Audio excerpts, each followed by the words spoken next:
Sherlock Holmes by Arthur Conan Doyle.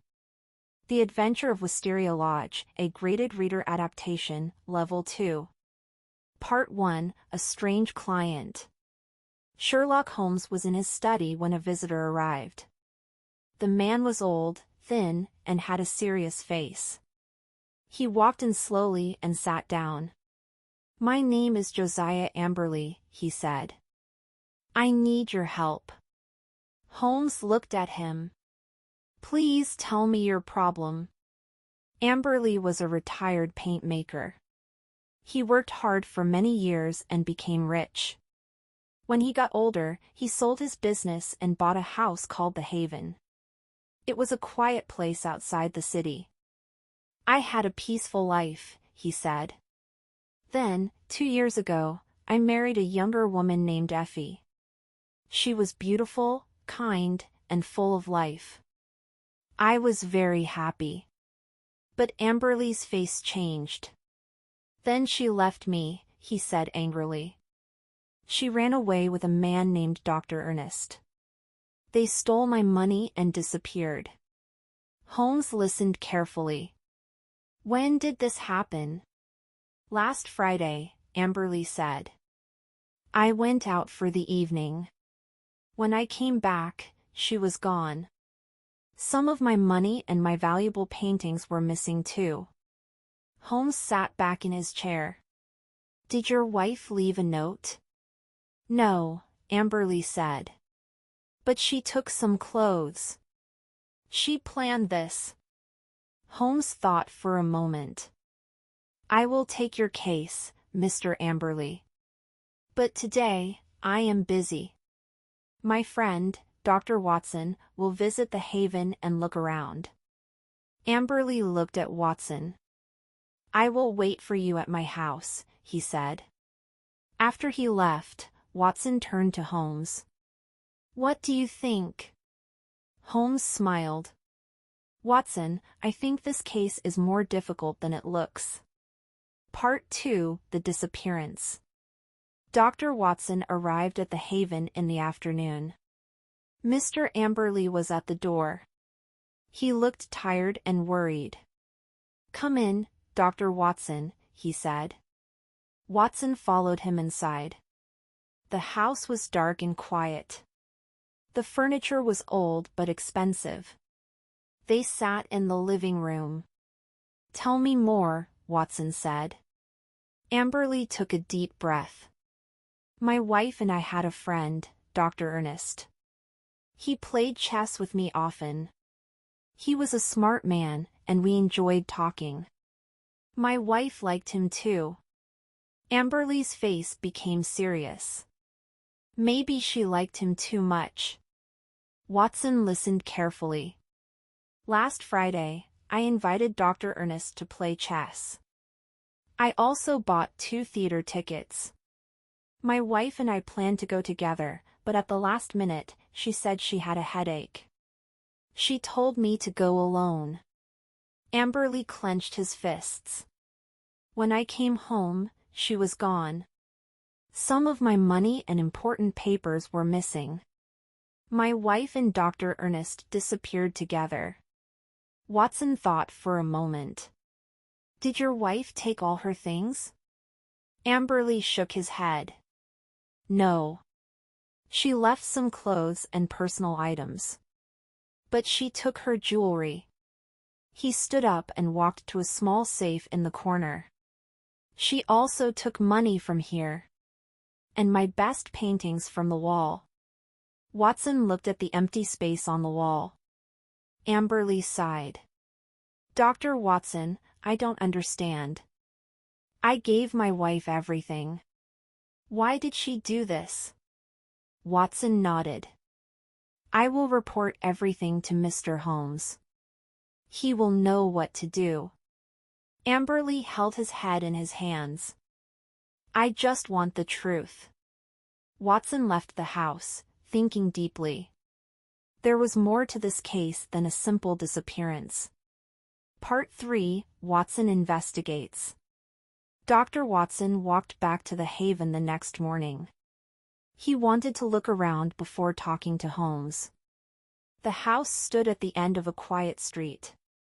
It had high walls around it, making it look more like a prison than a home. The garden was full of tall, unwanted plants. The grass was dry and yellow. Watson thought it looked strange. Mr. Amberley had money, why didn't he take care of his house?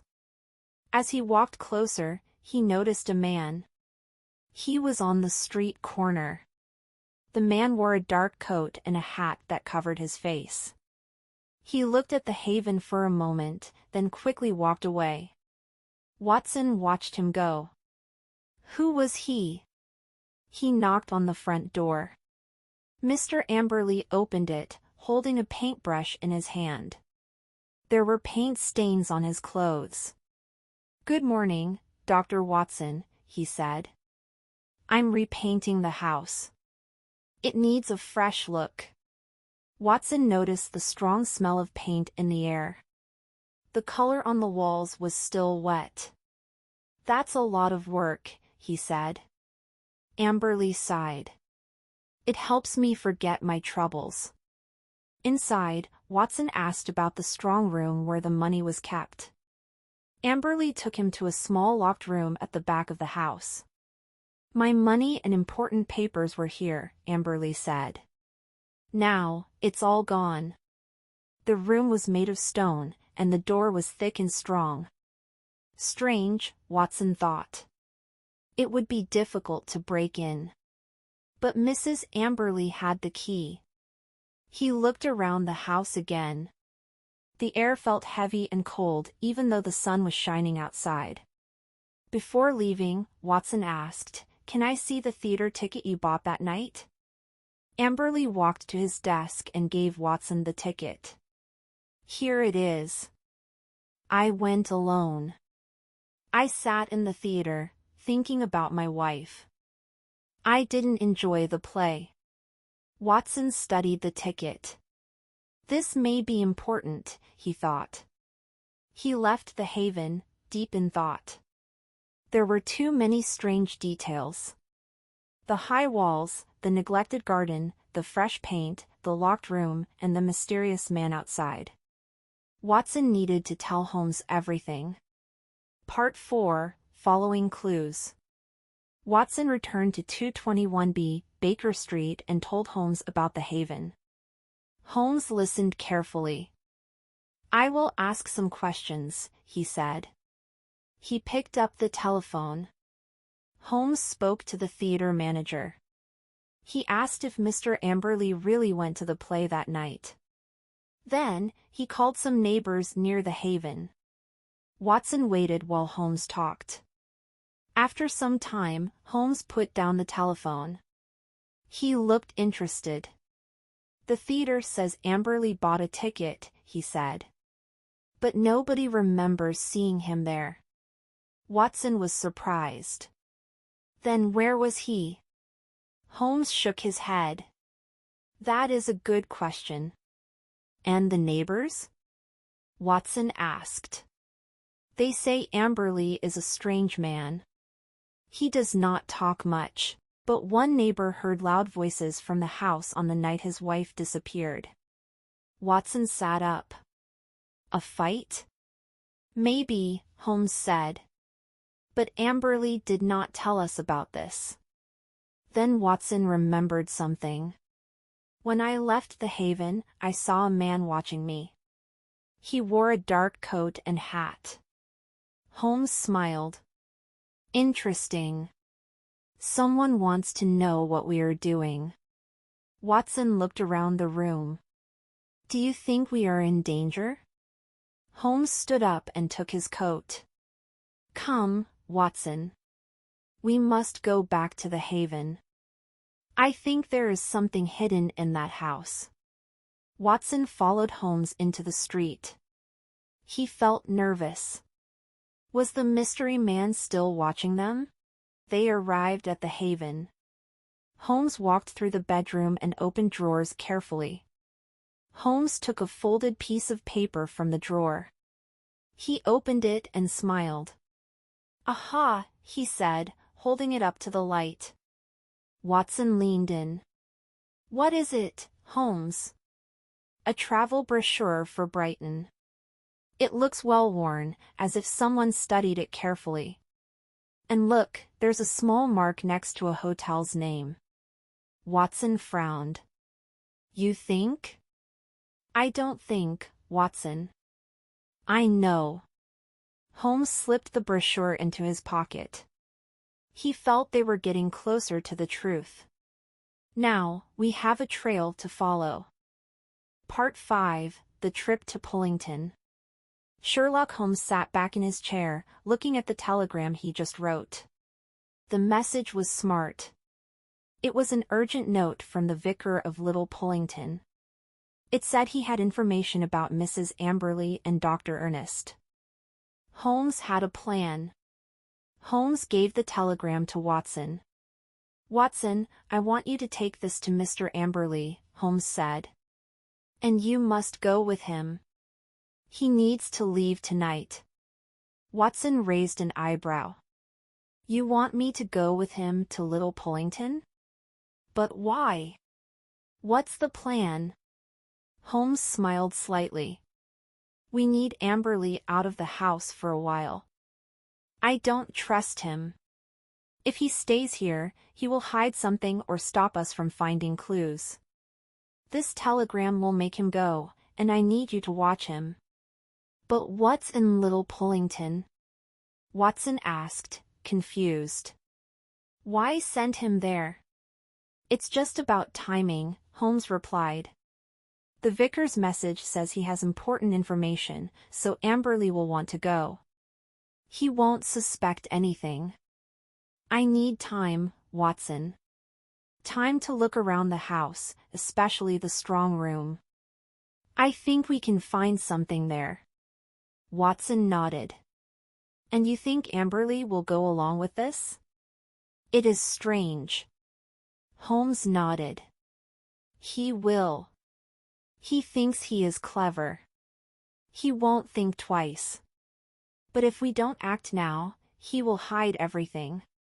He is not as clever as he thinks. The plan was set. Watson left with the telegram, and soon after, Mr. Amberley arrived at Baker Street, looking worried. I don't understand, Mr. Holmes, Amberley said, holding the telegram. Why does the vicar of Little Pullington want to meet me? And why now? Holmes watched Amberley closely. The man was trying to look calm, but Holmes saw the nervousness in his body language. I think, Mr. Amberley, that the vicar has information about your wife's disappearance, Holmes said. If you don't go, the police will start to think you are hiding something. This can help you. But why send Watson with me? Why can't I go alone? Holmes gave a small smile. It's better if you have someone with you on such a trip. The vicar is an old man, and you might need help. All right, I will go. But I don't understand what the vicar could know. Holmes walked to the door and opened it. That's exactly why you must go, Mr. Amberley. Time is important. You should leave now, and Watson will go with you. As Amberley and Watson left, Holmes watched them from the window. His plan was simple. He needed Amberley out of the house, he needed time. Time to look through the strong room, and time to find the truth. Holmes returned to his chair and looked at the house across the street. It was now empty. Part 6, Back to London. The train ride to Little Pullington was long. Watson sat across from Mr. Amberley. The old man looked nervous. He moved in his seat and rubbed his hands. He did not look happy to be there. When they arrived, they walked to the vicar's house. A kind old man opened the door. He looked confused. I'm sorry, the vicar said. I don't know anything about Mrs. Amberley. Amberley's face turned red. What? Is this a joke? Watson stayed calm. I don't know, Mr. Amberley. Maybe there is a mistake. Amberley was angry, but he could not do anything. They had to stay the night. The next morning, they took the first train back to London. The train ride back to London was quiet. Watson sat next to Mr. Amberley. He looked angry. He did not speak much. His hands shook a little, and he looked out of the window.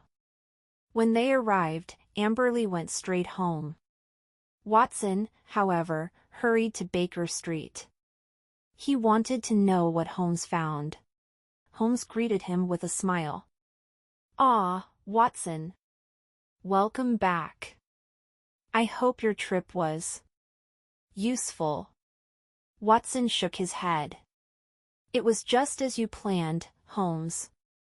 The vicar knew nothing. Amberley was furious, but he had no choice. Holmes nodded. "Good. That gave me enough time." Watson raised an eyebrow. "Enough time for what?" Holmes picked up his coat. "For a visit to the Haven, of course. And now, my dear Watson, we must go back. There is something important we need to see." Watson felt a chill. Holmes discovered something. Something serious. They stepped into the cold London streets. It was time to return to the Haven. Part 7, The Truth Revealed. Holmes and Watson went back to the Haven. They wanted to talk to Mr. Amberley again. They also wanted to look around the house again. When they went inside, they smelled paint. The smell was very strong. But something about the smell was wrong. "Watson," Holmes said. His eyes looked closely at things. "Do you smell that?" Watson smelled the air. "Yes, it smells like paint. But something else is there too." Holmes nodded. "It's not just paint. Mr. Amberley is hiding something. It's more than just new paint. He's trying to hide the smell of another person." Watson looked surprised. "You mean another woman?" "Yes," Holmes said. "Mr. Amberley had another woman. His wife found out. She left him. She took everything, his money, his paintings. He only has the house now. He's trying to hide his secret. He wants to keep his secret safe." They walked through the house. Each room showed more about Mr. Amberley's problem. In the living room, they found Mr. Barker. Mr. Barker was the other detective.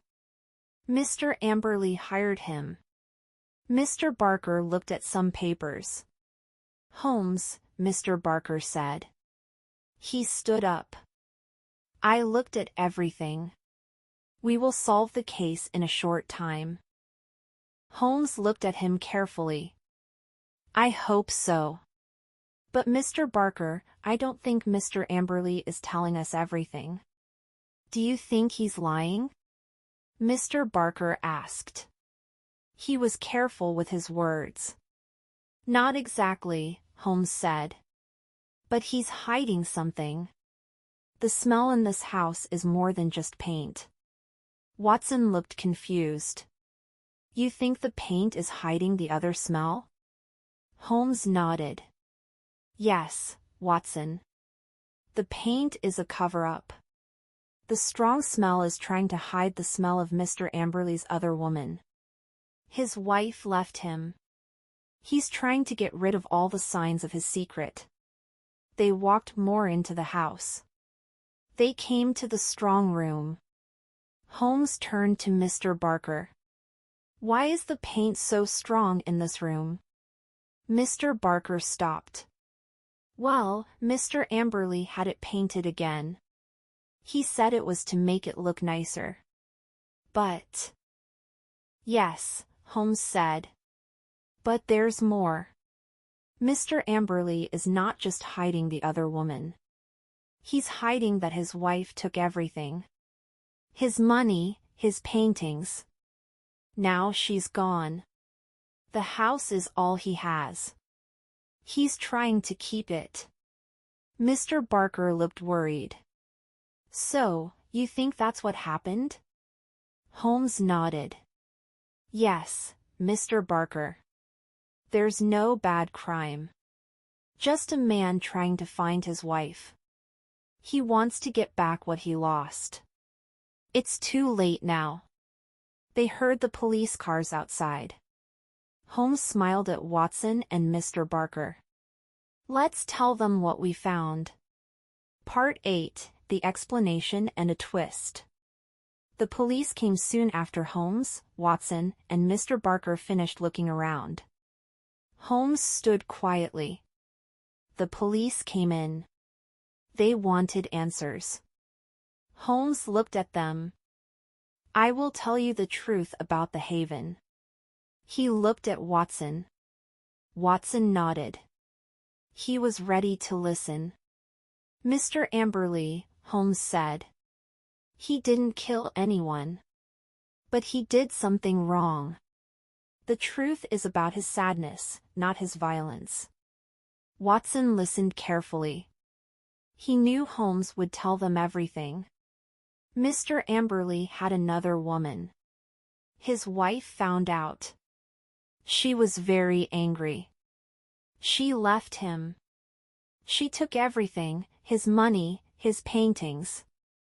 He only had the house. He was very sad. He wanted her back. He wanted her to give him back what she took. He was also trying to hide his secret. That's why he painted the house. The strong smell wasn't just paint. It was also the smell of his other woman.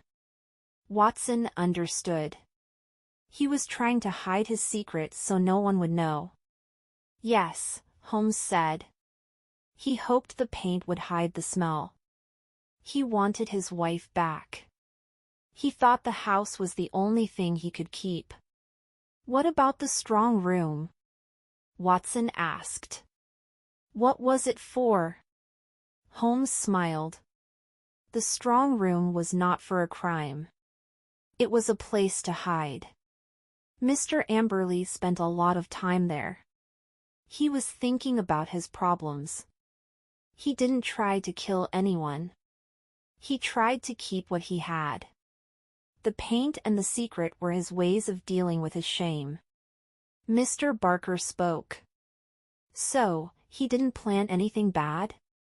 He just wanted his wife back. Holmes nodded. Yes. He was sad and lost. He tried to hide his bad choices. He wanted the one person who could make him happy again. Mr. Amberley was desperate, not a criminal. Just then, the door opened. A woman came in, Mrs. Amberley. She looked tired but strong. She looked like she knew what to do. Holmes smiled. We have a visitor. Mrs. Amberley stood at the door. She looked at her husband. Mr. Amberley froze. The room was quiet and tense. I came back, Mrs. Amberley said quietly. I heard what happened. I wanted to see. Holmes looked at Watson. Watson was surprised too. Mr. Amberley took a step forward. He looked relieved and sorry. You came back to me? Mrs. Amberley shook her head. I'm not here for you, Thomas. But I know you are sad. I thought about everything. I wanted to know the truth. It seems you lived here alone with your mistakes. Holmes took a step back. Justice is not always about punishment. Sometimes, it's about the truth. Then people can choose. Then, another person came in, Dr. Ernest. He was outside. Thomas, Dr. Ernest said. His voice was calm. I didn't make your wife leave you. Mr. Amberley looked at Dr. Ernest. His eyes got big. What are you talking about? I'm sorry, Thomas, Dr. Ernest said. I never liked your wife that way. We were friends. That's all. She came to me. She was sad and confused. She told me about your other woman. She wanted to leave. She was scared. She didn't know where to go. Watson looked at Dr. Ernest and Mr. Amberley. He understood. So, you were just helping her? Dr. Ernest nodded. Yes. I never wanted to hurt you. I'm sorry if it looked that way. Mr. Amberley stood there. His face turned pale. So, she left because of me, and I thought, all this time, I thought you were, but it was me all along. Mrs. Amberley walked to her husband. Her voice was soft. Thomas, I don't want to be with you again. But I want you to know. It's not Dr. Ernest's fault. It was never about him. It was about us. Mr. Amberley was still. He was very upset. I lost everything. Not everything, Holmes said. You still have this house, Thomas. But you lost something more important. Trust. Holmes turned to Watson. Sometimes, Watson, the worst truth is what we do to people we love. Mr. Amberley was afraid, jealous, and sad. Now, he has to live with what he did. Mrs. Amberley looked at Holmes, then spoke softly. I didn't know how anyone could find me, but Sherlock Holmes, he never stops. He saw the clues I left behind. He was the one who found me when no one else could. Holmes smiled slightly but didn't say anything more. This case was different. There was no crime, no murder. Mr. Amberley was going to face the consequences of his mistakes. Justice was served in a different way this time. Body language. Body language. Break in. Break in. Case. Case. Chill. Chill. Clench. Clench. Clever. Clever. Clue. Clue. Come back. Come back. Confused. Confused. Consequences. Consequences. Cover. Cover. Crime. Crime. Danger. Danger. Deal with. Deal with. Desperate. Desperate. Disappear. Disappear. Disappearance. Disappearance. Drawer. Drawer. Enough. Enough. Even though. Even though. Evidence. Evidence. Find out. Find out. Fist. Fist. Folded piece of paper. Folded piece of paper. Follow. Follow. Frown. Frown. Froze. Froze. Furniture. Furniture. Furious. Furious. Give up. Give up. Go along. Go along. Greet. Greet. Hesitate. Hesitate. Hidden. Hidden. Hold up. Hold up. Hurried. Hurried. Investigate. Investigate. Item. Item. I think. I think. Jealous. Jealous. Jewelry. Jewelry. Justice. Justice. Knock on the door. Knock on the door. Lean. Lean. Live with. Live with. Lonely. Lonely. Look around. Look around. lost, lost, manager, manager, mystery, mystery, mysterious, mysterious, neglected, neglected, nervous, nervous, nervousness, nervousness, nobody, nobody, nod, nod, paintmaker, paintmaker, pale, pale, peaceful, peaceful, prison, prison, punishment, punishment, put down, raise an eyebrow, raise an eyebrow, relieved, relieved, repaint, repaint, rub, rub, safe, safe,